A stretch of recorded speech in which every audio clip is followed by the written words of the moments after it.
Berikutnya kita masuk kepada tahapan yang kedua yaitu developing contract. Di mana pada developing contract ini kita akan membahas mengenai proses pembangun kontrak, ada elemen kontrak, ada service level agreement dan non-disclosure agreement. Yang pertama itu adalah membangun kontrak yang baik untuk memperkecil risiko vendor.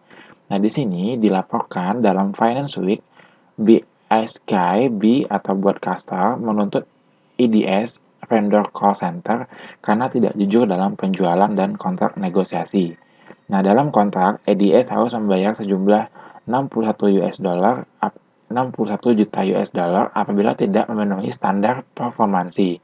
Nah, sementara BSKB menuntut sejumlah 1,4 miliar US dollar sesuai kerugian karena sistem customer service yang buruk. Nah, selain itu, BSKB harus menghabiskan 346 juta US dollar untuk sistem CRM yang baru. Maka dari itu, kontrak yang baik harus membuat risiko sekecil mungkin. Nah, di sini, bagaimanakah proses untuk membangun kontrak? Yang pertama adalah tahapannya dinamakan dengan meeting of the mind. Yang kedua adalah penentuan pihak yang terlibat. Yang ketiga adalah pembuatan konsep kontrak. Yang keempat adalah pembuatan anatomi kontrak. Lalu yang kelima adalah perumusan SLA atau Service Level Agreement. Yang keenam adalah penerapan ketentuan aspek legal. Dan yang ketujuh adalah persetujuan dan penandatanganan kontrak. Nah, berikutnya, apa saja yang perlu dimasukkan ke dalam kontrak?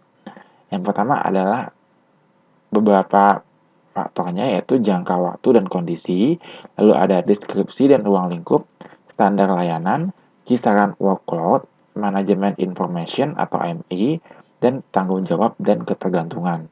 Nah, untuk jangka waktu dan kondisi, ini berisi jangka waktu kontrak, pihak, lokasi, cakupan, definisi, dan basis komersial.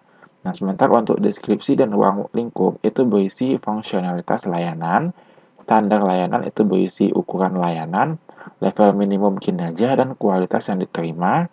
Untuk kisaran workload itu berisi kisaran workload sesuai dengan standar yang digunakan. Untuk manajemen information berisi mengenai data yang dilaporkan oleh vendor mengenai kinerja operasional, dan bagian tanggung jawab dan ketergantungan berisi kewajiban organisasi dan vendor termasuk komunikasi, kontak, dan eskalasi. Nah, berikutnya adalah terkait dengan penentuan SLA atau Service Level Agreement yang harus jelas. Nah, membuat SLA memang harus proses yang sulit, tapi SLA yang baik, komprehensif, dan efektif merupakan fondasi kesuksesan sebuah outsourcing. Nah, ini adalah elemen-elemen yang ada pada SLA.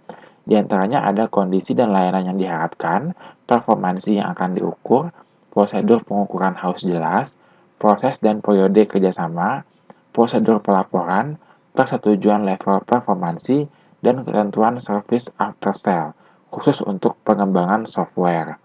Nah, rata-rata IT di perusahaan dunia gagal memenuhi SLA.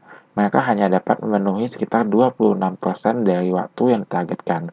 Ini adalah statement dari Michael Allen, European Director of IT Service Management at Compuware. Nah, berikutnya itu juga kita harus mengetahui untuk mewajibkan vendor untuk menandatangani NDA. Nah, NDA itu adalah Non-Disclosure Agreement yang merupakan perjanjian legal untuk mencegah pihak outsourcer membeberkan informasi penting milik perusahaan kepada pihak lain.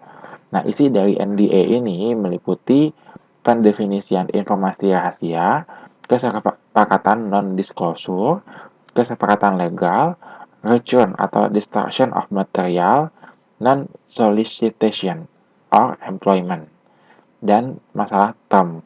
Nah, rata-rata jangka waktu berlakunya NDA itu dari 12 sampai 24 bulan.